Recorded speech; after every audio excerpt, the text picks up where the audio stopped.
गुप्त गंगा जी की पादधूत करुछि ये चतुर्थ पड़ा कपूर आरंभे बलरामपुर परे गोपीनाथपुर परे जनार्दनपुर शेषे भगवान ये चारि भगवान का पदधूत करुछि गुणुगुणनाद करि देई गुप्त गंगा चित्तफला तार अववाहिका रे माटी रे थिबा समस्त भक्त मंडली एवं ये माटी को मोर शतकोटि प्रणाम जहाँ जाजन व वक्तृत्व मुख्य तीनोटी अंग प्रथमे सेंटिमेंट भाव प्रवणता द्वितीय फैक्ट्स विषय वस्तु तृतीय रेशियो एडजस्टमेंट युक्ति संगत विन्यास इस योजना और जाजन दुईटी शब्द जज धातु सृष्टि जज धातु अर्थ देवबीजा मैत्रीकरण संहतिकरण एक चतुर्पार्श्व परिवेश रे सुसंहत होई समुन्नत भाव रे प्रिय परमंकर गुण कीर्तन को संचरित करिबा प्रत्येक परिवार भितरे प्रत्येक व्यक्ति जेपरि आदर्श को धरी आनंद रे मंगल रे रहिबे ताही तो ये उद्देश्य ठाकुर एक बाणी रे कहिले जाजन छाड़ी खोजिले कार्य क्षेत्र रे पड़ई वज्र आलोचना प्रसंग 16 खंड 110 पृष्ठ ठाकुर कहउचंती एरोप्लेन रो दुईटी पंखा गोटिए पंखा योजन हेले आ गोटिए पंखा जाजन और मझीटा होची मोटी फोर्स और चालक शक्ति योजन जाजन इष्टभूति भाव बोला करा यारी माध्यम रे जीवनटा संचरित हुए पुनर्जीवित हुए आदर्श प्राप्त हुए गुरु इष्ट को धरिले मंगल अधिकारी होई उठे ए तीनोटी पंथा सदा सर्वदा अवलंबन करिबा हुए ता होची योजन जाजन इष्टभूति जा आलोचना प्रसंग प्रथम खंडर कथा how to build a man मनुष्य किभଳି भाବରେ ଗଠିତ ହବ ए मनुष्य ए तांको पई जीवन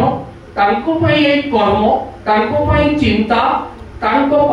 शुद्धात्मा परिष्कार करिवा पई हेले आमे तांको निकट को आसीबा को हेबो तांको सहित समुन्नत भावरे आदि जो प्रकार दीक्षापत्र कार्यक्रम हेछि ताहा मध्ये हमकु एक शिरोधार्य जीवन भाव रे 184 नंबर बाणी आदर्श विनायक ग्रंथ रे ठाकुर कहले काहारी को तुमे मानिबो नाही किभଳି भाव रे तुमे निजको निजे पूर्णत्तर विवर्तित होबा को चेष्टा करिवो यहा पागलामी छडा ओ कोन अछि सेदिन मने पड़े 84,000 ग्रह नक्षत्र मध्यरे वंदे सुस्वागतम अभिभाषण करूछंती ठाकुर माटी रे अछंती स्वप्न देखुछंती मु भासी भासी आसुछि मु माटी रे अछि भासी भासी आसुछि कि स्वप्न देखुछि मु आसी पहुंची 1888 मसिया सेप्टेम्बर 14 तारिख रे एवं 1969 रे फेरी गले कहि गले देखिबो मु जेते बेले फेरी जिबी सेते बेले ए सन रे एक क्रैक बा सूर्य रे एक फाटा से सृष्टि हो ताही शतकुशत 1969 मसिया जनवरी जो 27 तारिख परे हमें जानिले जे नासा रो साइंटिस्ट माने मास मीडिया रे टेलीविजन रे रेडियो रे प्रसार हैला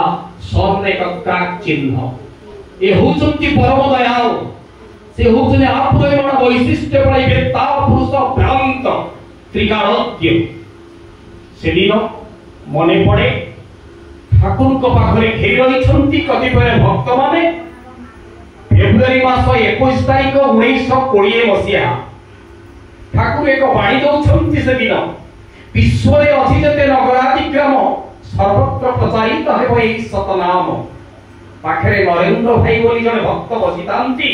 कहउछंती या केमति संभव ठाकुर ये तो एक पल्ली हिमायतपुर पाबना जिला पूर्व बंग बांग्लादेश परी कलिकता भारत बहि भारत आज देखंतु 137तम ई शुभ आविर्भाव दिवस रे समग्र भारतवर्ष नुहे समग्र विश्व किभली भाव केन्द्र मंदिर विहार सत्संग उपयोजना केन्द्र घरे घरे पुले पुरे सबुआड़े तांकर लीला चमत्कार भाव अद्यावधि कराई चली थाए से भाव चली तेणु मन पड़े से शिशु ठाकुर बयस 8 वर्ष मात्र विजयपुर स्टीमर घाटरू स्टीमर रे आसुथिबा पैसेंजर माने जेतेबेले ओली जांती से घाटरू तांकर जेते पार्सल बा पुड़िया सबु बा बैगेज ए लगेज सबु मुंडरे बोही नै एकुलो कुआणी स्टेशन पाखरे छाड़ी देई थांती जे जेते पैसा जाचिले भी से नेउ न थांती जैनिक व्यवसायी से स्टीमर घाट विजयपुर घाटर पचारिले बाबूरे तुमर परिचय कोन तुमको एते परिश्रम करूछो सकाळे आसी संध्यारे जाउछो समस्तंकर बोझौडा कुआणी एपटे तांकु सहाय्य सहयोग करूछो तले काहे किमती करूछो ठाकुर अनुकूल कहउछंती मु लोकमानन पई भलो पाए मु तांकु सेवा देले मते तिके खुशी पाए मु तिके आनंद पाए कहले तुमर परिचय कोन मु होउची हिमायतपुर रो से पिता शिवचंद्र चक्रवर्ती माता श्री मनमोहिनी देवी पुत्र अनुकूल चंद्र चक्रवर्ती सेहीपरि सेठी 58 वर्ष समय कटि जाईछि प्रत्येक देवादेवी आपण शास्त्र रे देखंतु जेते बेले प्रभु श्री रामचंद्र जन्म हेले अयोध्या रे लीला कले मनीष्यारण्य रे सरज नदी कूल सहित संपर्क तापरे लीला पुरुष कृष्णचंद्र जन्म हेले मथुरा रे लीला कले वृंदावन रे जमुना नदी कूल सहित संपर्क सेहीपरि श्री चैतन्य देव जन्म हेले नदिया रे लीला कले श्रीक्षेत्रपुरी रे आ गंगा नदी कूल सहित स्थिर संपर्क ठीक सेहीपरि हिमायतपुर रे पुरुषोत्तम जन्म क्षेत्र